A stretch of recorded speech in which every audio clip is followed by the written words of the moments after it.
I know is one of the writers of Transformers, the Star Trek franchise, Alias, Fringe. Bob Orsi is here.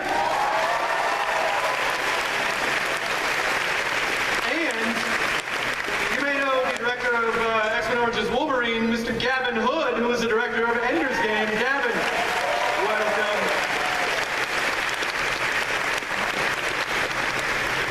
Hey guys, are you taking video? Yeah. Yeah, there's name tags and things. I think that's yours. That's... Yes. Okay, good. You are Gavin Hood.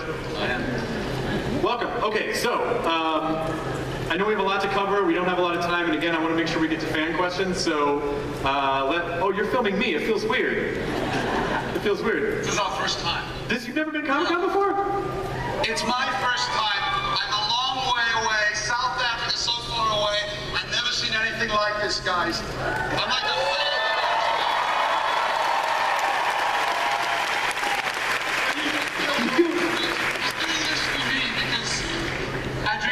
This is amazing. Thank you. It looked like you were like a second away from just ripping your shirt off and going, let's go to Encinitas! Like you looked like you were just ready to like, screw it! Yeah. So how's the experience been for you so far, Gavin? Like tell us a little bit about how you came to be involved with the film and what it's been like so far.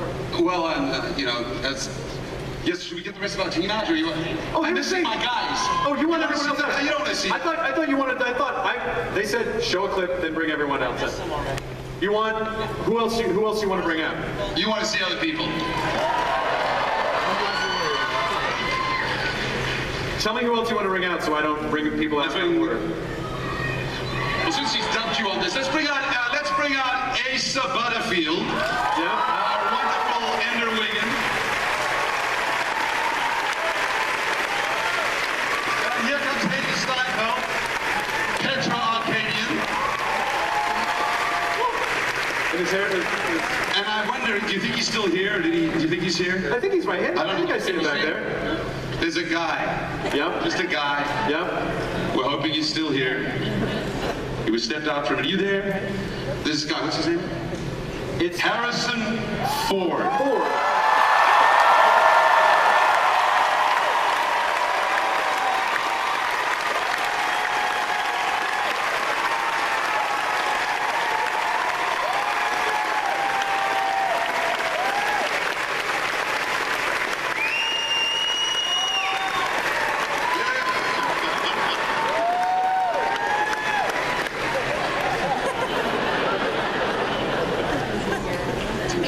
Who we are.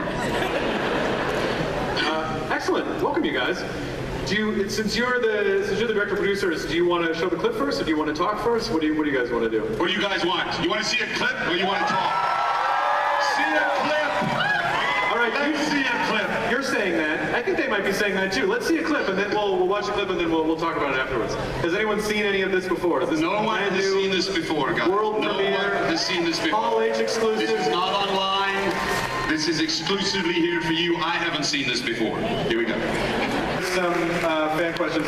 Bob, what is the biggest challenge when you're taking a book that people adore and then turning it into a movie? What were your challenges? Normally it's finding a writer, and this time, you know, I didn't have to write it. So Gavin actually had to have the terrible challenge of adapting this, which was great.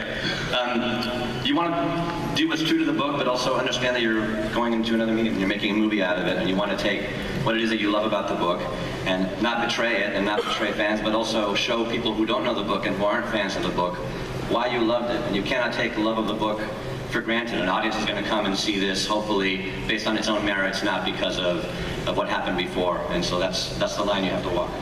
Asa, how did you get inside the character's head? Like, what was the? I mean, it's a pretty big. It's kind of carrying this. So, how did that feel? Like, what was your way in?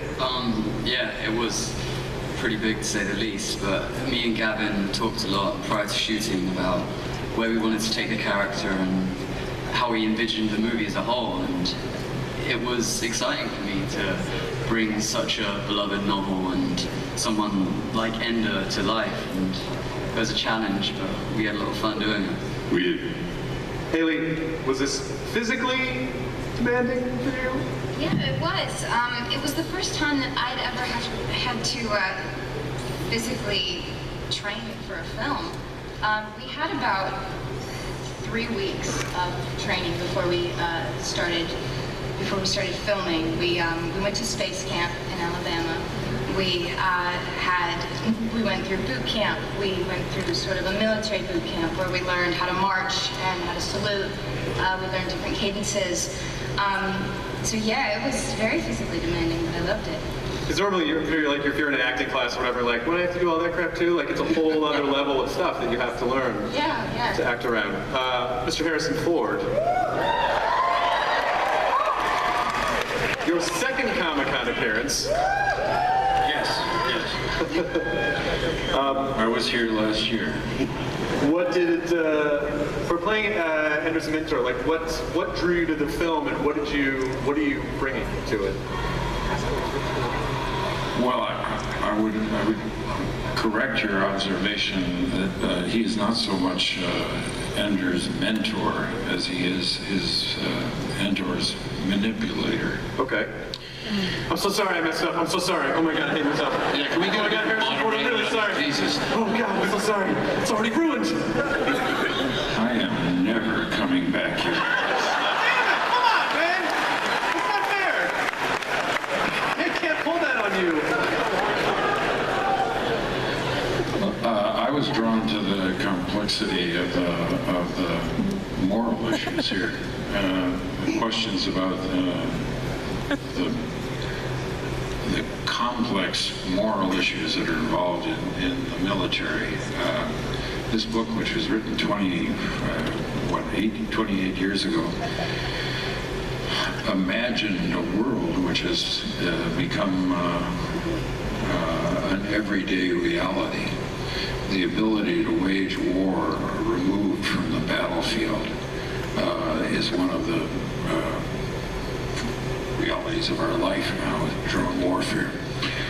This was unknown 28 years ago.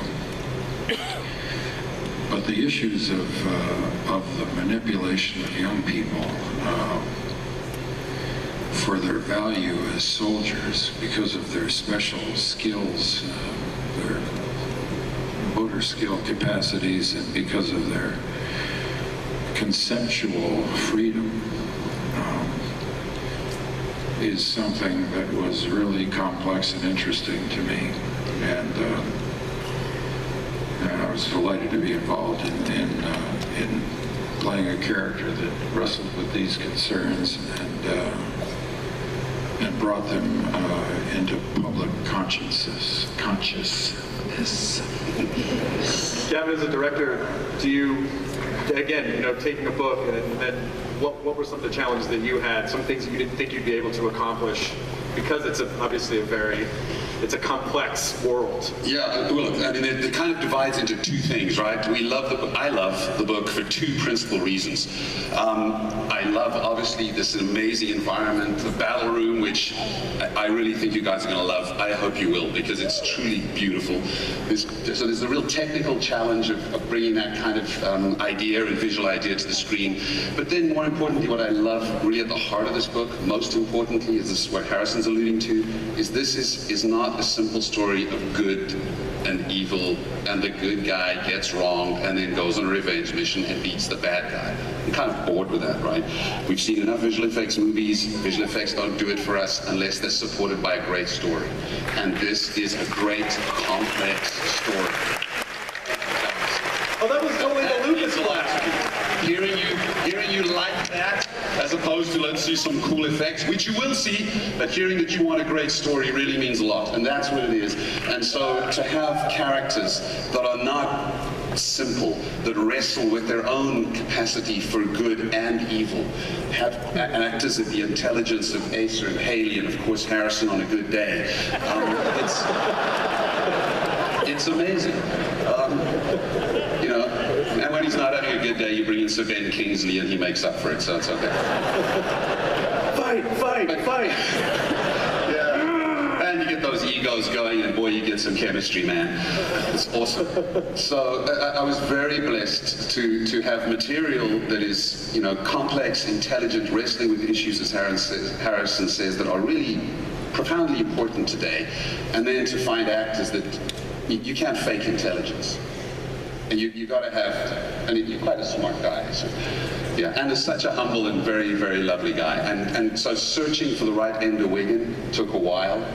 So pleased to have found this young man, and to set him up against Harrison Ford and Sir Ben Kingsley and up against Hailee Steinfeld, who's no slouch herself, it really makes the director's life very easy. So I had a great time with these folks. Asa, how did you get over that? I mean, was there any sort of like, oh my gosh, Ben Kingsley, Harrison Ford, like how did you come to work every day and put that out of your mind and just focus on the work? I think as any actor would, they get over the fact that they're acting against Han Solo, and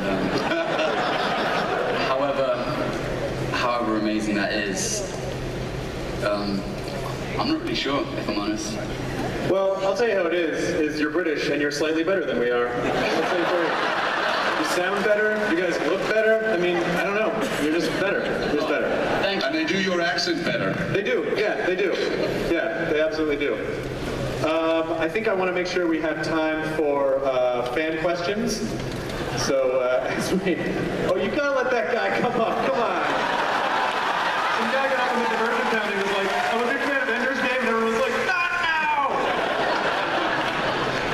Hi, what's your name, what's your question? Hi, I'm Maura. Thanks so much for being here. The footage looks awesome. There's actually been around controversy about the author of the book. How involved was he in the making of the film? I'll take it as a producer. Good, because I don't work for this company. Look, the truth is, our first reaction when this came up was, you never want to invite controversy, and obviously we were first concerned for anyone who might be hurt by anything that comes up and anything that we're associated with. But we decided to use the attention that's on us now, no matter how we got here, to completely and unequivocally support Lionsgate's summit statement in defense of LGBT rights as a part of all human rights.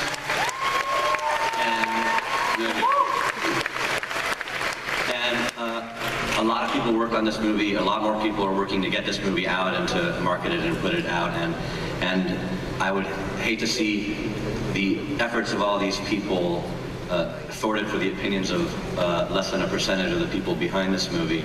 And particularly because the message of the book and of the movie is tolerance, compassion, empathy, all things that we hope are going to live on in success long beyond any statements that any of us make. And so rather than shying away from the controversy, we're happy to actually embrace it and use the spotlight, no matter how we got here, to say we support LGBT rights and human rights. Thank you. There he is.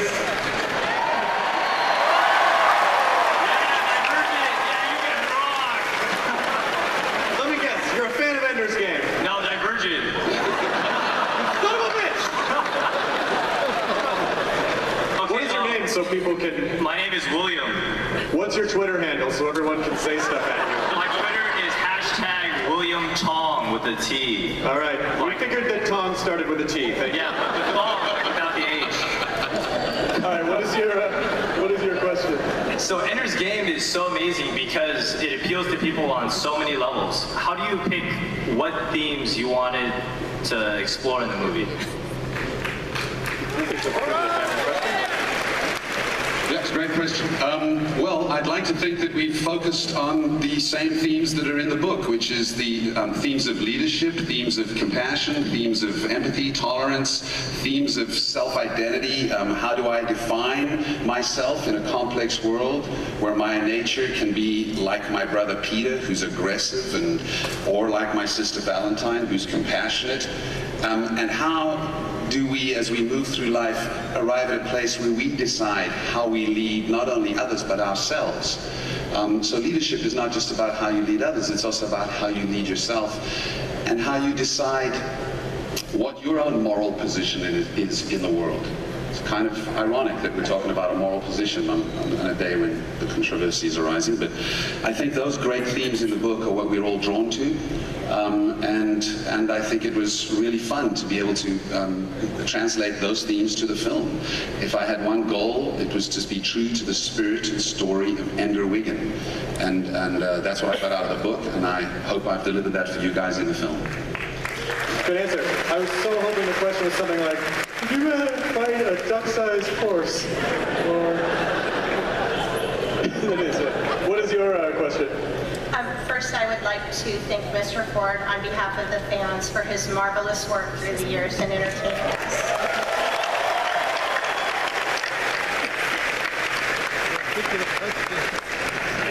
And my question is for everyone on the panel. If you could choose one prop to take home from the set, what would it be? Harrison Ford.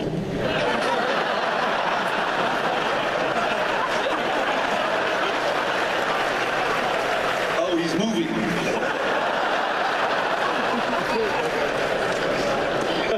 You just have to press the rag against the nose and the mouth.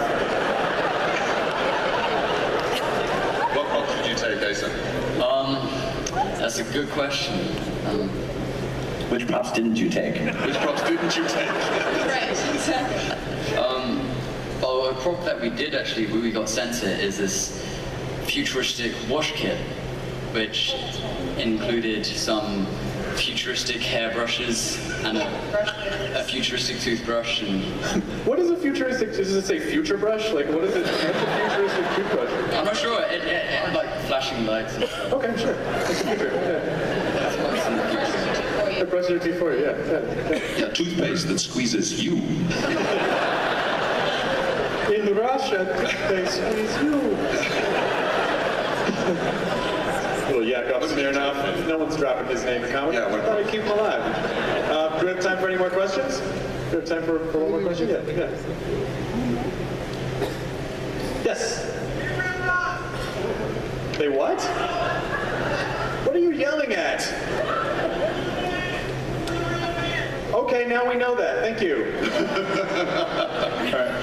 What is your... Okay, so Mr. Ford, huge fan of yours. Glad you could be out here at Comic-Con. Yeah, thanks. So just had a couple questions. Just one question. If Han Solo and Indiana Jones were to meet... Okay, I want to stop you right there. He said if... No, just do it. I want to know too. Never going to be asked that. What, lightsabers aside, what would be their first words to each other? Okay, wait. Now I have to repeat it. If... Hi, how are you?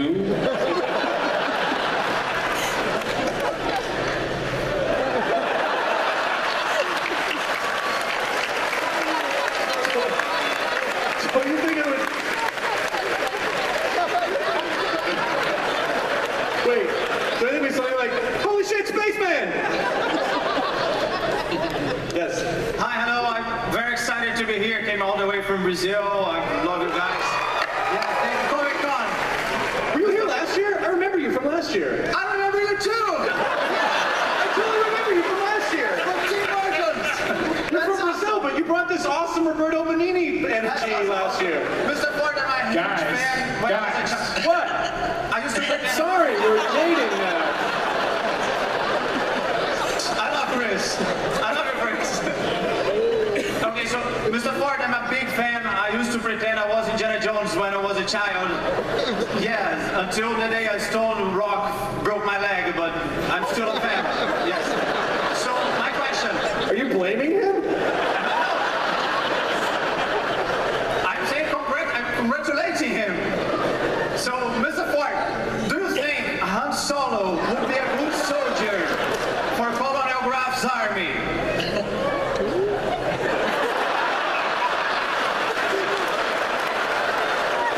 Slow push in, slow push in. You know, you and I have a lot in common. I used to dream about being Indiana Jones when I was younger too.